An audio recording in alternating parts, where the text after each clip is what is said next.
We have conversations all the time like this. We go where the community is, trying to advocate for you all, our people.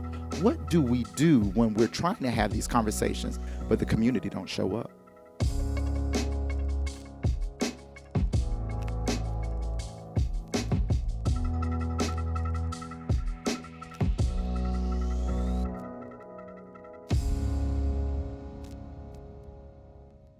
I feel very connected to this play 1 and 2 because it outlines so many of the events that I have had to go through in my own life, whether that be telling my mom or telling a partner, or going to the nurse on and off again. So it seems that there are a lot of similarities for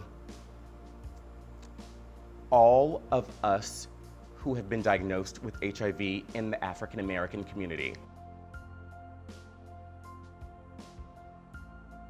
Probably about 4 or 5 years old. I am a classically trained vocalist, and singing at 4 or 5 years old was not your traditional typical boy behavior in my household, and so that was the first clue for me to start questioning my sexuality. One of the things I also wanted to be when I was growing up was a fashion designer, so I would draw women's clothing at 4 and 5 years old, and that's also how I knew that I was homosexual. I think that I've known it my whole life. I did the whole thing of having girlfriends, but I always had boyfriends that I would like play around with or explore with, but it was definitely something that was very early on in life. I have a sister who's 15 years older than I am, so her room was vacant and all of her clothes were in there. So I could just go in and play dress up, and so I knew from a very early age. At 10 years old, I didn't know much about homosexuality. All that I knew was from movies. Also, my mom's best friend was gay, and he was like a drag queen back in his younger days. So a lot of how I sort of waded through and navigated through homosexuality, especially from a young age, I learned from him. He actually passed away from HIV. Probably at about 15 or 16 years old. Unfortunately, my family had to deal with a situation in our community. I was sexually molested by a church family friend, and so police were notified. You know, my whole family kind of went to court and did all that sort of thing. So at that time, that's when my mother found out that I was questioning my sexuality and essentially bisexual at that time. And then officially, when I got to my freshman year in college, I was part of the club. I became gay. I officially came out probably my junior year of high school. That's when I took my boyfriend to the prom.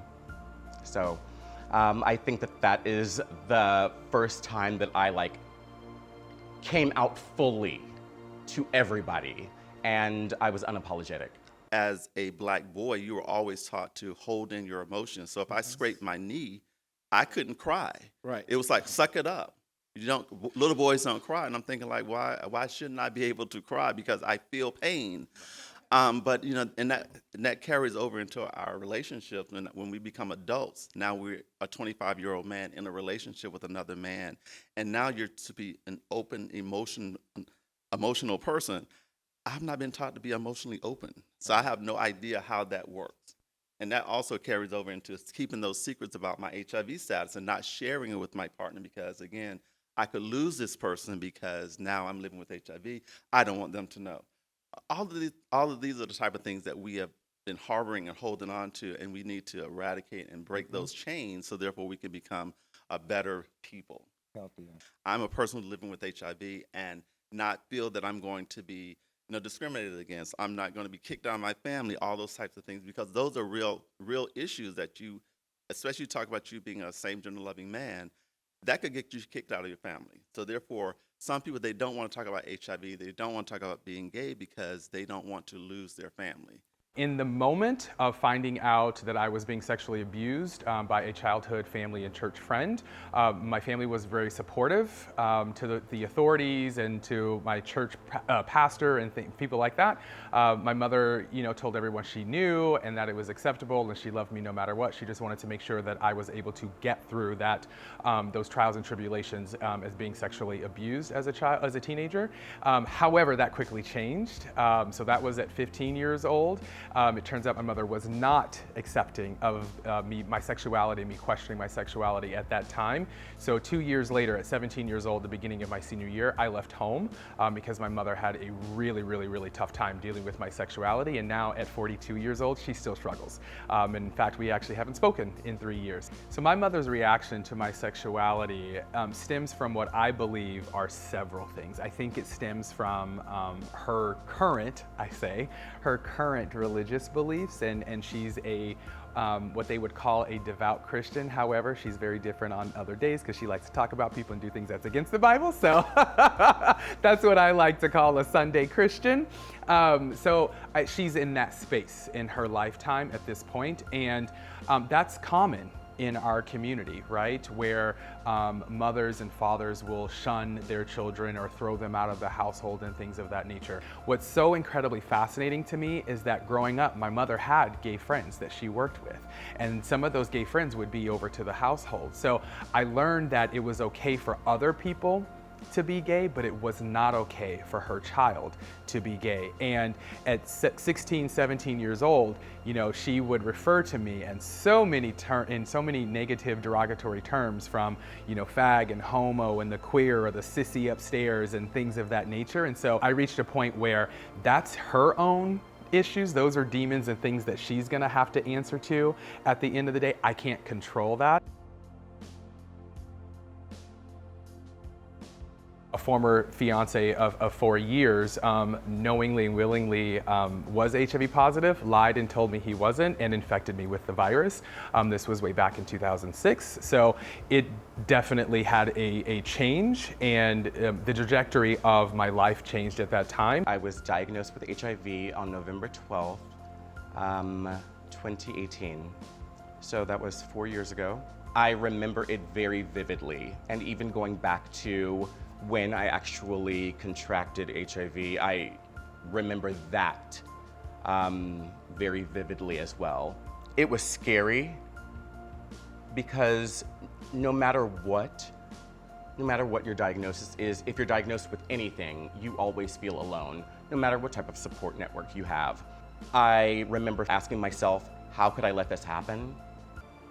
And more than anything, I remember being scared.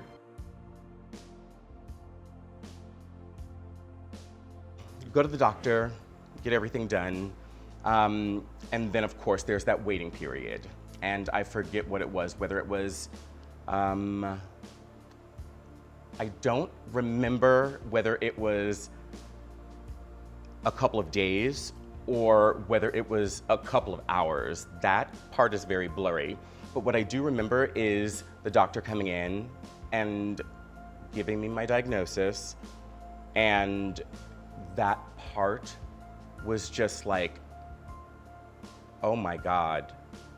At some point, my ears shut off to the doctor because I was blinded, I was deaf, I was just stunned that something that I feared so much was now part of my life. I did not tell anybody. I told my partner. That's the only person who knew. That's because I didn't feel comfortable sharing it with anyone because of the stigma, because of fear of, I didn't want people to see me differently. I didn't want people to see me, look at me and think that I was not as smart as I am, or not as, personable or good looking or charming or charismatic or all of these things. I didn't want them to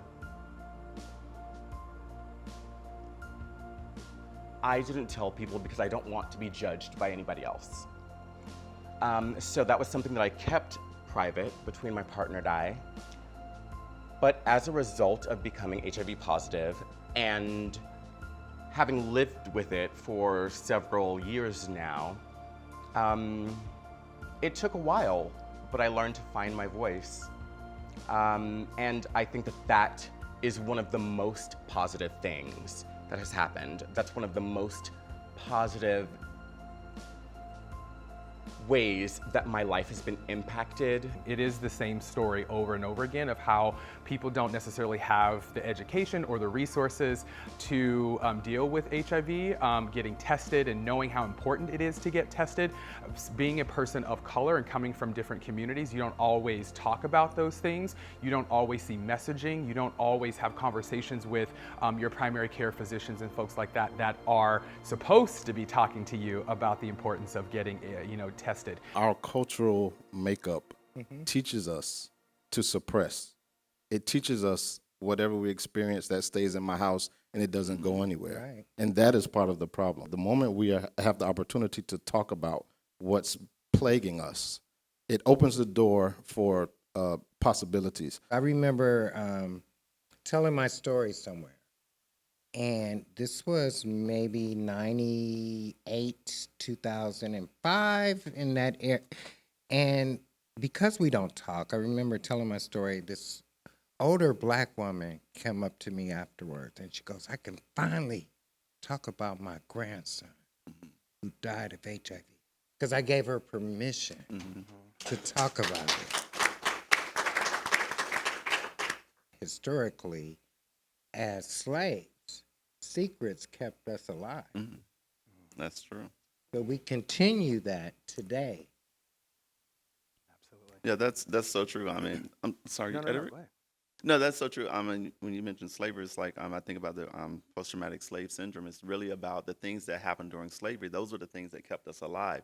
Right. It was one thing where the slave owner would come in like, "Oh, your daughter, she's getting big. She's getting smart."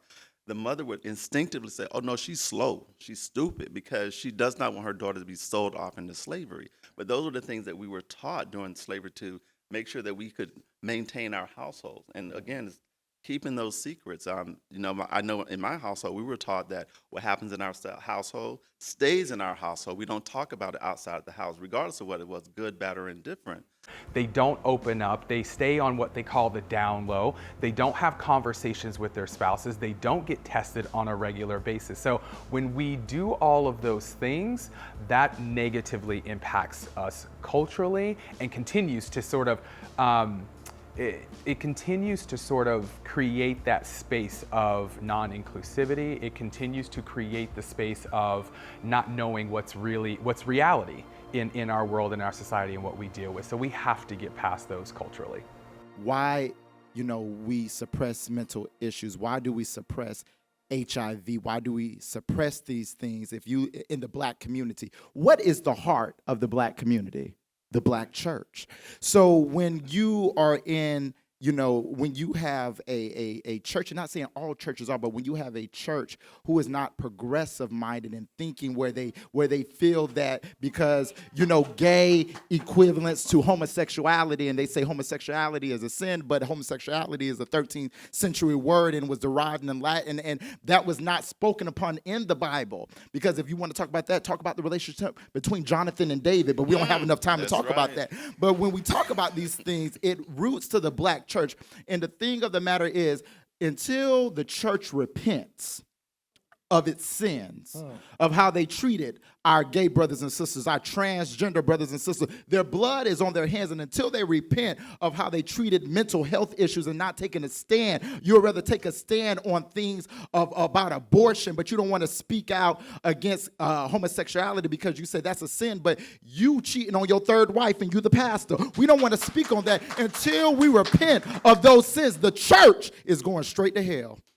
I was raised in the church and always taught that I was going to hell because of who I am. Even though I thought that message, it still creeped in to my soul, whether I wanted to or not. So it has to be something conscious that we work against to really overcome it?